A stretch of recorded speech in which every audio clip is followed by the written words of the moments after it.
Imagine, on est en juin 1816. Sur le calendrier, c'est l'été. Dans la réalité, c'est presque l'hiver. En Suisse, certains jours, il neige. En France, les récoltes souffrent. En Angleterre, il pleut sans arrêt, comme si le ciel avait pris un abonnement pluie illimitée. Et en Amérique du Nord, des gelées arrivent au mauvais moment. Des champs entiers sont abîmés, parfois détruits. À l'époque, pas de météo sur smartphone, pas d'alerte, vague de froid. Les gens voient juste un truc incompréhensible. Les saisons ont l'air cassées. Forcément, les hypothèses partent dans tous les sens.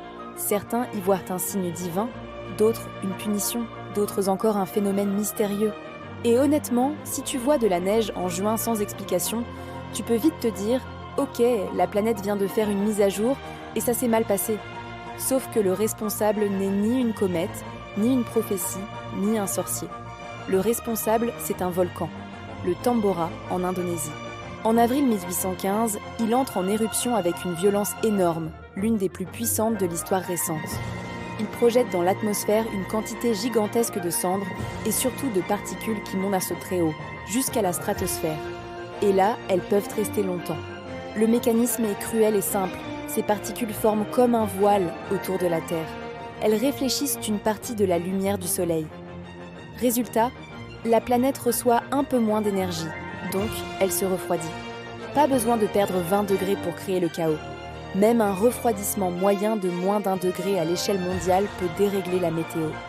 Raccourcir la saison agricole, multiplier les pluies et déclencher des gelées pile au pire moment.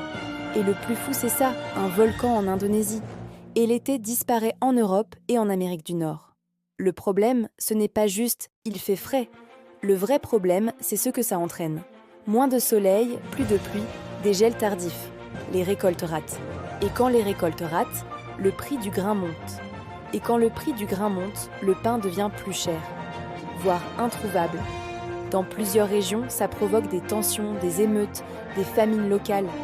Des familles doivent vendre des biens, migrer, s'endetter. Et comme si ça ne suffisait pas, la malnutrition et les déplacements favorisent aussi certaines maladies. On parle parfois de 1816 comme d'un rappel brutal. Une société peut sembler solide, mais si tu touches de la nourriture, tout devient fragile très vite. Et maintenant, le twist culturel. Pendant cet été bizarre, en Suisse près du lac Léman, un groupe d'écrivains et d'artistes se retrouve à la Villa Diodati. Parmi eux, Lord Byron et une très jeune femme, Mary Shelley. Dehors, il pleut, il fait sombre, l'ambiance est anxiogène. Pour passer le temps, ils se lancent un défi, écrire une date, une histoire qui fait peur. C'est là, au milieu de ce climat étrange, que Mary Shelley imagine une idée. Un scientifique, la frontière de la vie et de la mort, une créature, la responsabilité. Cette idée deviendra Frankenstein. Et ce n'est pas juste une coïncidence romantique. Le décor mental compte. Quand le monde paraît déréglé, quand le ciel reste gris et que l'été n'arrive pas, les histoires qui naissent ont une autre saveur. D'ailleurs, dans ce même cercle, John Polidori écrira aussi une histoire de vampire qui influencera la fiction vampirique moderne. Donc oui, un volcan déclenche un refroidissement, qui déclenche des pluies, qui enferme des auteurs. Et ça donne des monstres dans la littérature.